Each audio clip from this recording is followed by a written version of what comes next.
Shalom, saudara yang dikasihi Tuhan. Apa kabar saudara? Doa saya, saudara dalam keadaan sehat, kuat, serta berlimpah dengan ucapan syukur. Firman Tuhan datang kepada kita, hidup penuh kebahagiaan. Sebelumnya marilah kita berdoa. Tuhan Yesus, terima kasih buat hari ini. Kami bersyukur atas anugerah Tuhan yang berlimpah-limpah dalam kehidupan kami. Sesungguhnya kalau kami ada hingga hari ini, sungguh hanya karena kemurahan Tuhan saja. Urapi kami Tuhan, agar kami mengerti firman-Mu, terlebih kami menjadi pelaku firman-Mu. Di dalam nama Tuhan Yesus, kami berdoa dan mengucap syukur. Haleluya. Amin. Mazmur pasal pertama, ayat pertama sampai ayatnya yang ke-6. Mazmur pasal pertama, ayat pertama sampai ayat yang ke-6. Demikian firman Tuhan.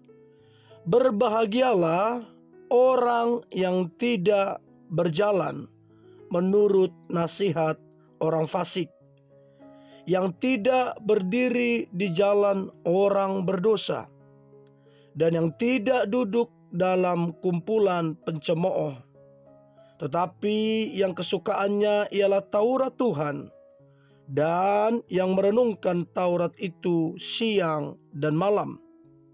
Ia seperti pohon yang ditanam di tepi aliran air, yang menghasilkan buahnya pada musimnya, dan yang tidak layu daunnya.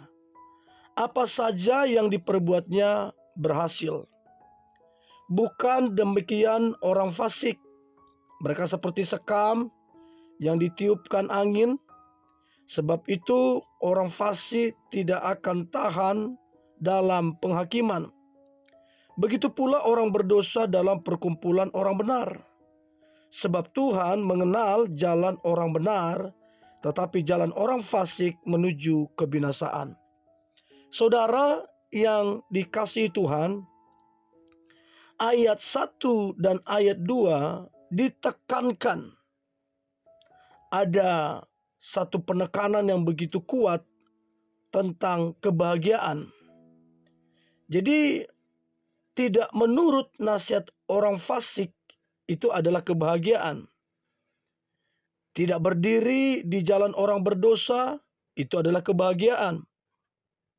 Dan yang tidak duduk dalam kumpulan pencemooh itu adalah kebahagiaan. Bahkan yang merenungkan Taurat Tuhan menjadi kesukaannya itu adalah kebahagiaan. Saudara, seorang Profesor William James dari Harvard University pernah berkata bahwa kebahagiaan tidak selalu berada pada orang yang hidupnya penuh dengan kemudahan, tetapi justru seringkali kebahagiaan dirasakan oleh orang yang berhasil dalam mengatasi berbagai macam persoalan kehidupan.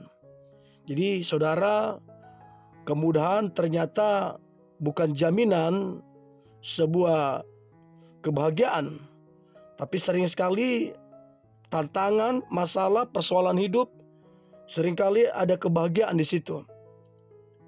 Jika kekayaan membuat orang bahagia, maka seorang Otto Bismarck, salah satu orang terkaya di Jerman, tidak akan mengakhiri hidupnya dengan sia-sia.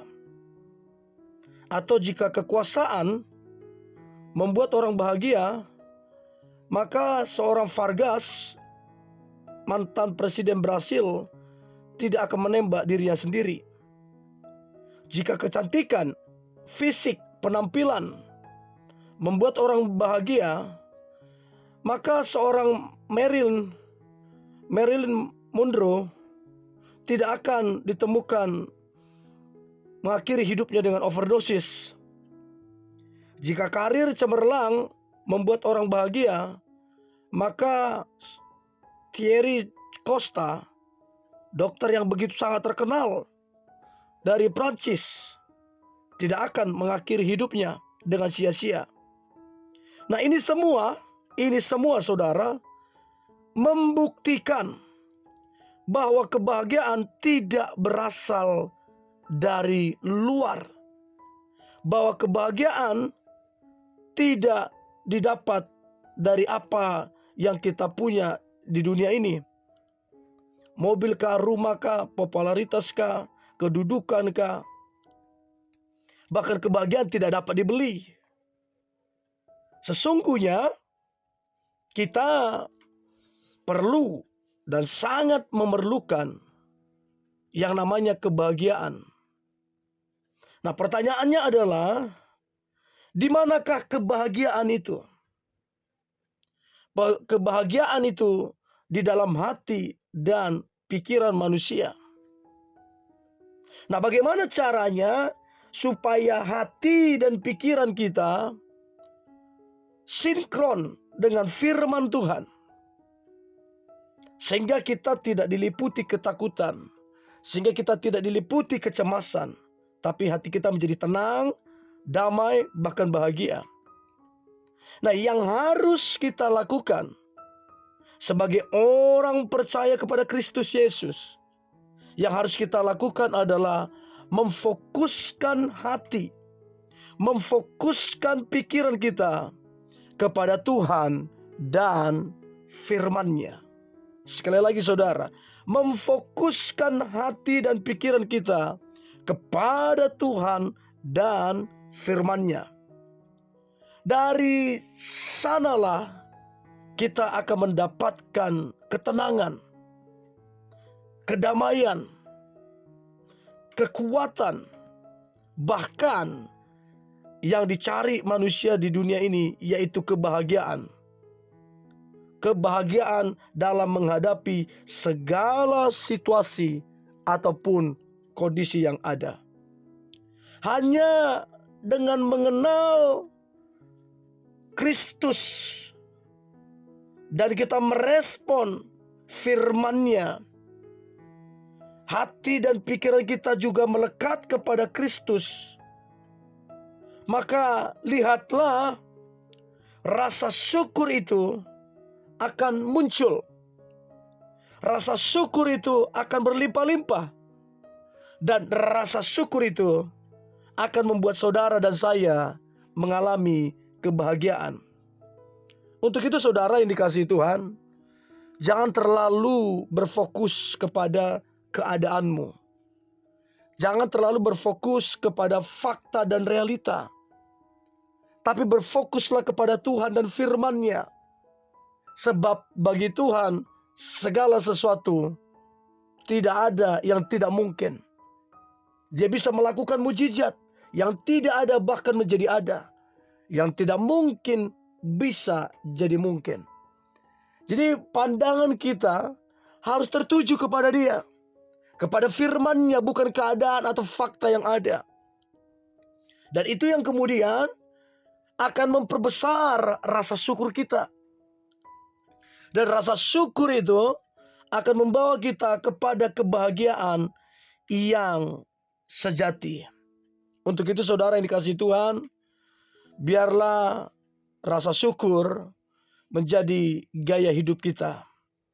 Dan ingatlah ini, catatlah ini, tanamkan di hati saudara. Kebahagiaan sejati hanya ditemukan di dalam Kristus Yesus lewat hubungan kita, keintiman kita dengan Dia. Orang yang bergaul karib dengan Tuhan, orang itu akan mengalami kebahagiaan yang sejati. Mari kita berdoa. Kami bersyukur buat hari ini. Kami tahu kebahagiaan tidak datang dari dunia ini. Bagaimanapun tawaran dunia ini, karir, pekerjaan, nama baik dan lain-lain, bagaimanapun tawarannya, kebahagiaan tidak datang dari luar kami, tapi kebahagiaan datang dari dalam kami, yaitu hati dan pikiran kami sinkron dengan firman Tuhan, dan kami melekat dengan Tuhan.